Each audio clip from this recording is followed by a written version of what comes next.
Garuda Kitchen World exclusive stainless steel సామాన్లు wholesale and retail Aziz Plaza in Hyderabad. నమస్కారం, సుమన్ టీవీకి స్వాగతం. వైకుంఠ ఏకాదశిని ముక్కోటి ఏకాదశి అని కూడా అంటారు. ఏంటి ముక్కోటి ఏకాదశి యొక్క వైశిష్టం ఏమిటి? ఈ ముక్కోటి ఏకాదశి రోజున శ్రీ మహావిష్ణువును ఉత్తర ద్వారం గుండా ఎందుకు మనం వీక్షించాలి? ఇలా చేయటం వల్ల ఎటువంటి ఫలితాలు ఏర్పడతాయని అంశం తెలియజేసేందుకు మనతో పాటు ఉన్నారు ప్రముఖ ఆధ్యాత్మికవేత్త జ్యోతిష పండితులు ఆకెళ్ల శ్రీలక్ష్మి గారు. అమ్మ నమస్కారం. నమస్తే అమ్మా. అమ్మ, ముక్కోటి ఏకాదశి యొక్క వైశిష్టం ఏంటి? ఈ ఏకాదశి రోజున ఉపవాస నియమాలు అంటే ఎటువంటి నియమాలతోటి ఉపవాసం అనేది చేయాల్సి ఉంటుంది? ఆ శ్రీ మహావిష్ణువుని ఎందుకు ఉత్తర ద్వారం గుండా మనం దర్శనం చేసుకోవాలి? ఎలాంటి ఫలితాలు ఉంటాయి? వైకుంఠ ఏకాదశి, దీన్నే ముక్కోటి ఏకాదశి అని కూడా అంటాం. అయితే ఈ వైకుంఠ ఏకాదశి అనేది మనకు చూసుకుంటే సంవత్సరానికి 24 ఏకాదశులు వస్తాయి. అంటే మనకి శుక్లపక్ష ఏకాదశి, కృష్ణపక్ష ఏకాదశి. ఈ ఏకాదశుల్లో ఏమి చేసినా ఉపవాసం ఉన్నా లేకపోయినా కూడా ఈ ముక్కోటి ఏకాదశి రోజు మాత్రం ఉపవాసం ఉండాలి అని చెప్తారు. ఎందుకంటే ఇక్కడ స్వామివారు ఈ వైకుంఠ ఏకాదశి రోజు ఉత్తర ద్వారం గుండా ఇక్కడ భక్తులకి దర్శనం ఇవ్వడం అనేది జరుగుతుంది. ఎలా దర్శనం ఇస్తారటైనా 33 కోట్ల మంది దేవతలతో సహా అయినా దర్శనం ఇవ్వడం అనేది జరుగుతుంది. అందుకనే దీన్ని ముక్కోటి ఏకాదశి అని కూడా అనడం అనేది జరుగుతోంది. అయితే ఇక్కడ మార్గశిర మనకి శుక్లపక్ష ఏకాదశి, అలాగే ధనుర్మాసం రాగానే వచ్చే మొట్టమొదటి ఏకాదశి మనకి ఈ ముక్కోటి ఏకాదశి. కాబట్టి ఈ ఏకాదశి రోజు భక్తులకి దర్శనం ఇవ్వడం అనేది జరుగుతుంది. ఈరోజు వైకుంఠ ఏకాదశి రోజు ఎవరైతే ఉపవాసం చేస్తారో వాళ్ళకి అంటే మిగతా 23 ఏకాదశులు ఉపవాసం ఉన్నా లేకపోయినా కూడా ఈ ఏకాదశి మాత్రం ఉపవాసం ఉంటే మాత్రం మనకి మిగిలిన ఏకాదశులు ఉపవాసం ఉన్నంత ఫలితం వస్తుంది అని చెప్పడం అనేది జరుగుతుంది. అలాగే మనకి ఈ వైకుంఠ ద్వారం అంటే మనకి తెలిసేది ఉత్తర ద్వారం. మిగిలిన రోజుల్లో మనకి ఈ ఉత్తర ద్వారాన్ని ఎక్కడ మనకి తెరిచినట్టు గుళ్ళల్లో కనపడవు. కేవలం వైకుంఠ ఏకాదశి రోజు మాత్రమే మనకి ఈ ఉత్తర ద్వారాన్ని భక్తుల దర్శనం కోసం తీయడం అనేది జరుగుతుంది. అయితే ఇక్కడ మనకి ఈరోజు ముఖ్యంగా తెల్లవారుజాము నుంచి కూడా మనకి వైష్ణవాలయాలన్నీ కూడా చాలా కిక్కిరిసిపోతూ ఉంటాయి జనాలతో. అలా మనకి రోజంతా కూడా ఆ ఉత్తర ద్వార దర్శనం అనేది జరుగుతుంది. అయితే దీంట్లో కొంతమందికి ఏంటంటే మొదటి దర్శనం మనకి చెప్పడం అంటే తలుపులు తీయంగానే మొదటి దర్శనం అవ్వాలని, అందులో తెల్లవారుజామునే దర్శనం చేసుకోవడం అనేది ఇంకా విశేషం అని చెప్పడం అనేది ఉంటుంది. కాబట్టి చాలామంది ఎక్కువగా మనకి రాత్రి అంటే ఒక 3 నుంచే క్యూలు కట్టడం అనేది జరుగుతుంది ఈ వైకుంఠ ఏకాదశి రోజు.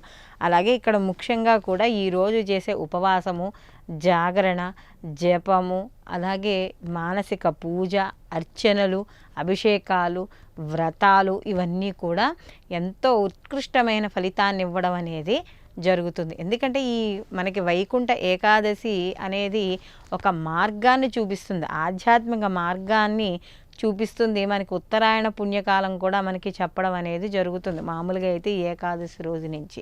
అది కూడా విశేషం. అయితే ఇక్కడ మనకి విష్ణు పురాణ ప్రకారం మనకి చూసుకుంటే 2 రాక్షసులు వాళ్ళు ఎవరైతే ఉన్నారో వాళ్ళకి వ్యతిరేకంగా ఉన్న శ్రీ మహావిష్ణువు వారి కోసం తన వైకుంఠ ద్వారాలని తెరిచాడని, కాబట్టి తమ కథ విని వైకుంఠ ద్వారాన్ని ఎప్పుడైతే అంటే వైకుంఠ ద్వారం గుండా శ్రీ మహావిష్ణువు స్వరూపాన్ని చూసి వారికి వైకుంఠ ప్రాప్తి కలిగిందని, కాబట్టి ఆ రోజు ఎవరైతే భక్తులు ఉన్నారో వాళ్ళందరూ కూడా ఈ వైకుంఠ ద్వారం గుండా విష్ణువుని కానీ దర్శనం చేసుకుంటే వాళ్ళకి వైకుంఠ ప్రాప్తి కలుగుతుంది అని చెప్పడం అనేది మనకి పురాణాల ప్రకారం జరుగుతుంది. అంటే రాక్షసులకే ఆయన వైకుంఠ ప్రాప్తి అని ఇచ్చారు అంటే మనం ఎంత పుణ్యం చేసుకుంటే మనకి ఈ వైకుంఠ ద్వార దర్శనం అవుతుంది. కాబట్టి ప్రజలందరూ కూడా ఈ వైకుంఠ ఏకాదశి రోజు చాలా విశేషంగా దర్శనానికి వాళ్ళు వెళ్ళడం అనేది జరుగుతుంది. ముఖ్యంగా ఎక్కువగా శ్రీరంగము ఇలాంటి వాటిల్లో ఇంకా విశేషంగా జరుగుతుంది. అయితే ఇక్కడ ప్రధానంగా చెప్పుకుంటే మనకి శ్రీరంగం చెప్తారు, కానీ ఇప్పుడు మిగిలిన అంతంత దూరాలు అందరూ వెళ్ళలేరు కదా.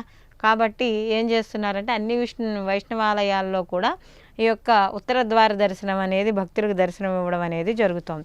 అలాగే మనకి ఇంకొక విషయం, పద్మపురాణ ప్రకారంగా అని చూసుకుంటే శ్రీ మహావిష్ణువు నుండి ఒక శక్తి ఉద్భవించిందని, ఆ శక్తి మురా అనే రాక్షసుణ్ణి సంహరించిందని మనకి ఇక్కడ పురాణాల ప్రకారం చెప్పడం అనేది జరుగుతోంది. అందుకనే మనకి ఇక్కడ మురా అనే రాక్షసుడు ఎవరైతే ఉన్నారో ఆ రాక్షసుడి యొక్క బాధ తాళలేక దేవతలందరూ కూడా విష్ణువుని ఆరాధన చేస్తే, అయితే ఆ మురతో ఈయన కూడా యుద్ధం చేసి ఇలా కాదు ఇతన్ని చంపడానికి ఏదైనా ఒక అస్త్రం కావాలి అని కానీ అన్నప్పుడు వీళ్ళు ఈ శ్రీ మహావిష్ణువు ఈ బదరిక ఆశ్రమంలో అక్కడ విశ్రమిస్తున్న సమయం బదరికలో అక్కడ ఆయన ఒక గుహలోకి వెళ్ళి విశ్రమిస్తాట.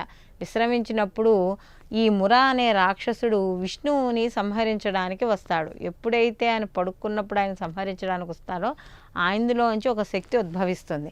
ఆ శక్తి ఈ యొక్క మురని సంహరిస్తుంది. కాబట్టి ఆ రోజు ఆ శ్రీ మహావిష్ణువు ఆ శక్తినికి మెచ్చుకొని ఆవిడికి ఏకాదశి అని పేరు పెట్టడం అనేది జరిగింది. కాబట్టి ఏకాదశి రోజు ఈ యొక్క ముర అనే రాక్షసుడు సంహరించాడు. కాబట్టి ఈ మనం తినే ఆహారపు గింజలలో అంటే బియ్యపు గింజల్లో ఈ ఏకాదశి రోజు ఆ రాక్షసుడు దాగి ఉంటాట.